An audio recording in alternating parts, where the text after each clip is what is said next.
周来为大家介绍一下我们房车的布局。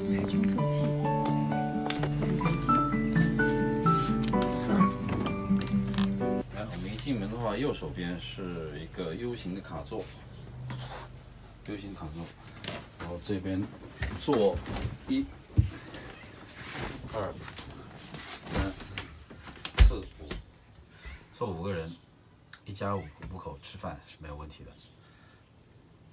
同时呢，这个 U 型卡座也是一张双人床，可以算是双人床了。我们来看一下怎么把它拼接成一个双人床。这个桌子是一个气压式的，直接压下去。然后这边有一个支撑杆，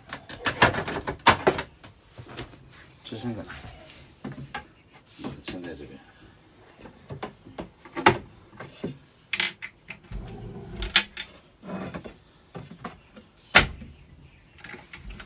这样的话就不会摇晃。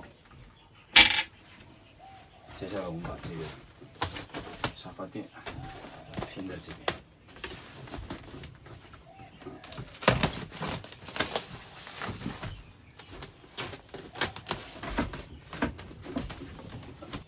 这边是2个枕头，这样的话就可以还算比较舒服的睡了。那么这个所有的沙发垫的话，我们都做了沙发套，现在还没有到，以后要把这个膜全部都给撕掉。其实这个卡座的位置光线是特别好的，我们可以看到有3扇窗，这边是一个特别大的，可以说是景观窗了。当我们把车停在风景优美的地方，早上一起来，外面就是一片美景，就像一幅画一样。然后左边右边也是2个透气的大窗，所以这个位置其实应该算是整个车上风景最好的一块。这边是一个大的顶置天窗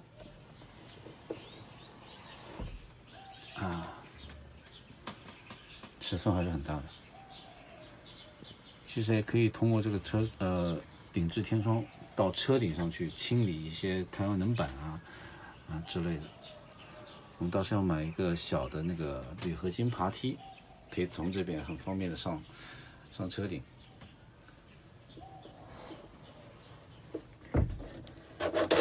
这样就是关闭了。然后这个天窗也是有它的隐私帘，还有防蚊帘，这都是有的啊。4边呢是一个灯带，你可以打开看一下。这是一个灯带，也可以关。卡座上方的话是有一些小的储物空间，这个虽然不是很大，但是也是可以放一些东西。这边是个开放式的，随手可以拿到的，也可以放一些衣物啊。这边就比较大一点，可以放一些平时厨房用的东西。这边呢是一个1米左右长的操作台面，这边呢是一个洗菜池，这个水龙头是可以这样的，可以折叠式的，然后这个深度还是挺不错的。平时的话洗菜啊，还有一些操作的话，水都不会溅出来。这边是一个双灶头的煤气灶，一大一小，平时也是应该够用的。上方有一个这个小型的抽油烟机，平时在房车里烧菜啊、烧煮啊，还是有点用的。但是问题就是噪音比较大，下次我们会开了给大家看一下，体验一下。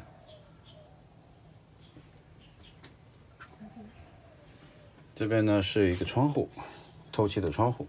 平时烧煮的话，我们把这个窗户开到最大，它的油烟就可以大部分可以从这个窗户排出去了。这个洗手台的下方是一个，现在是一个很大的储物空间啊。但是呢，原来它不是这样子的，原来呢它是放了一个煤气罐，所以占了很大的空间。所以我们后来要求厂家呢，把煤气罐呢移到了我们车前方的一个储物柜里面，然后这块我就空出来了。在这边呢，加了一个隔板，我们现在还没有装，等装好之后呢，这个收纳空间就更大了。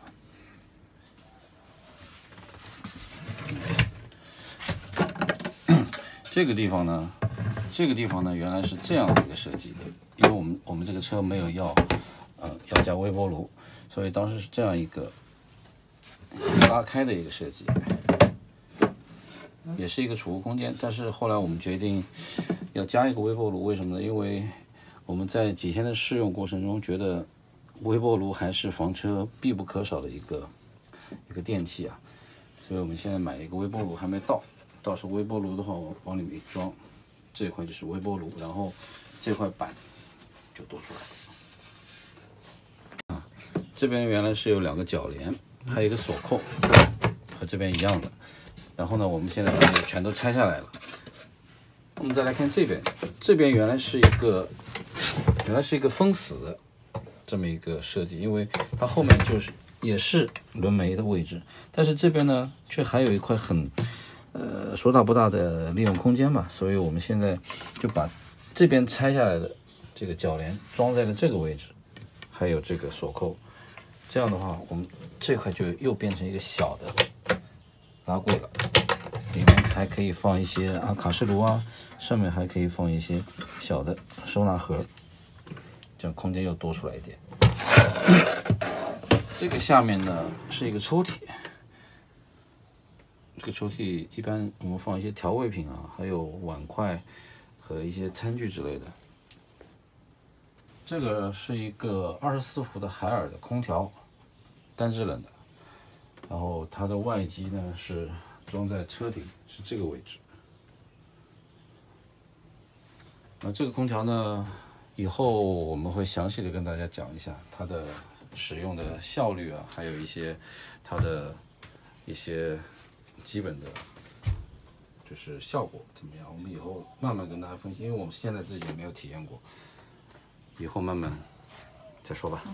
顶上呢，我们可以看到是有一个自动式的排风扇，它还是遥控式的。这边的话，我们可以看一下，按一下，它这边是自动开盖的。我们可以选出风、进风，还有除湿。然后这个呢，其实也是可以用遥控器遥控的。这样的话，比如说在休息的时候，就可以用遥控器来控制这个。我现在把它关掉，可能。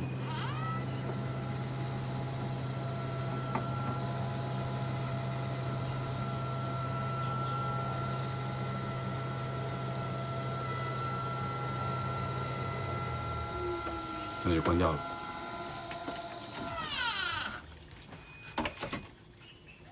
在这边的话，我们准备装一个隐私帘，装到这边，然后从这边走过来到这边为止。所以说，平时如果有人睡在这个位置，这样的话，隐私帘拉起来，也形成一个生活的隔断。那么这块是我们的卧室区域，这边有一个1.4米宽、2米长的大床，然后这边有隐私帘，可以将我们的卧室区域很好的分隔开来。我们可以看到这边，因为要留这个通道的原因，所以这个床做了一个斜角的处理。这边的话呢，是床底的一个储物空间。整个床底都是储物空间，然后在床的顶侧呢，它是有很多的，就是锂电池啊，还有逆变器啊，还有采暖设备，全部在床的顶侧。然后下面这片就是我们放一些杂物和一些工具的储物空间。虽然说不大的话，但是也能够放一些七七八八的东西。然后对面还有个门儿。对，在外侧还有个门，可以打开。床的上侧呢是有三个储物柜，可以放一些被褥啊，还有衣物啊，还有一些平时我们用得到的一些生活用品。我们可以看到啊，这深度还是挺深的啊，挺深的，能够放不少的东西。这边算是一个衣柜吧，这边可以放比较高的衣物，然后这边是一个太阳能的，对吗？太阳能的控制器，对，太阳能充电控制器，我们可以看到一些太阳能充电的情况，还有电池的容量的情况，都可以在这边看到。可以看到这边，因为现在太阳比较好嘛，所以太阳能已经在充电了。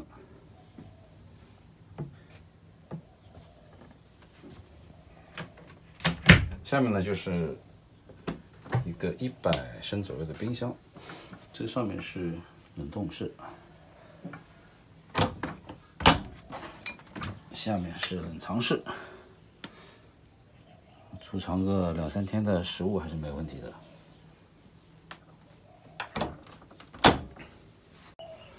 我们这台房车的设计呢是干湿分离的，我们可以看到这边里面是卫生间，外面是洗漱区域，所以是互相不打扰的。如果说早上有人需要上卫生间，然后在外面洗漱，也都是没问题的。我们看一下这个洗漱区的这个格局，下面有2个柜子，可以放一些平时洗漱用品啊、毛巾啊之类的。然后这边下面是一个比较大的开放式的空间，平时可以放一些我们伸手可以拿到的东西。好，这个最下面呢是一个封闭式的，然后问了厂家说这个上面是轮眉，所以说这个地方就是我们这部车的中轴线。这2个区域的话，我们准备装2个脚柜，最大限度的利用空间，可以放一些我们日常用得到的东西。来看一下卫生间。首先呢，卫生间我们用的是一个赛特福德的抽拉式马桶，它外面是有黑水箱的，上部是一个一样的，是一个储物柜。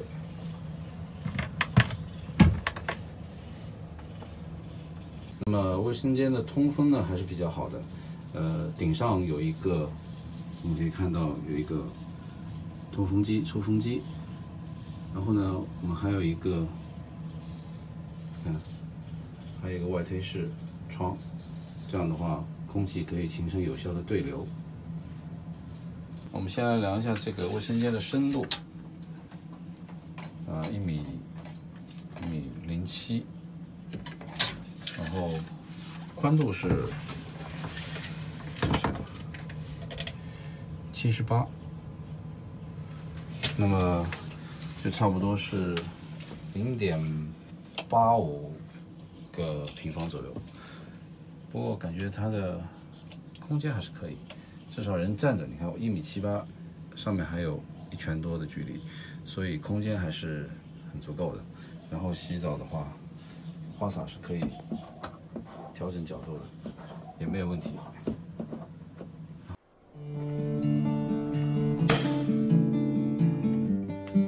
我们买这辆房车的时候，如果再多1万块，就可以选择6.5米长的车型。但是考虑到通过性以及停车的方便性，我们还是理智的选择了6米长的车型。格局上是竖床设计，空间感更舒适。这样呢，餐厅会客区域就会显得更加宽敞从容。对于这样的布局，我们非常满意。